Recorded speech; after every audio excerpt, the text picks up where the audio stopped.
Hey guys welcome to my blog. সকালবেলা ঘুম থেকে উঠে ওয়েদারটা দেখে তো খুবই ভালো লাগছিল, কারণ মেঘলা ওয়েদার কার না ভালো লাগে। তো দেখতেই পাচ্ছ তোমরা। সো ফ্রেশ হয়ে আমি এই জেলটা লাগাচ্ছি, এটা হলো অ্যারোমা ম্যাজিকের একটা জেল। তারপর কাজবাজ সেরে ঠাকুরের বাসন ধোয়ার জন্য ছাদে যাই, আমার বাড়ির সবচেয়ে প্রিয় জায়গা।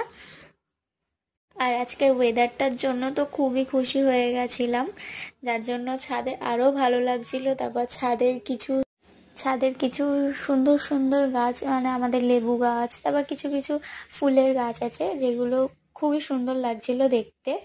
তারপর এই দেখো আমার হাল, আমি বসে বসে বাসন ধুচ্ছিলাম। তারপর এসে স্নান টান করে ঠাকুরের মাথায় ফুল দিয়ে পুজো দিয়ে প্রার্থনা করে যা যা কাজ ছিল সেরে আমি একটু রেডি হয়ে বেরিয়েছিলাম, একটু আমার বেরোনোর ছিল। তো ভিডিওটা আজকে এই পর্যন্ত, টাটা।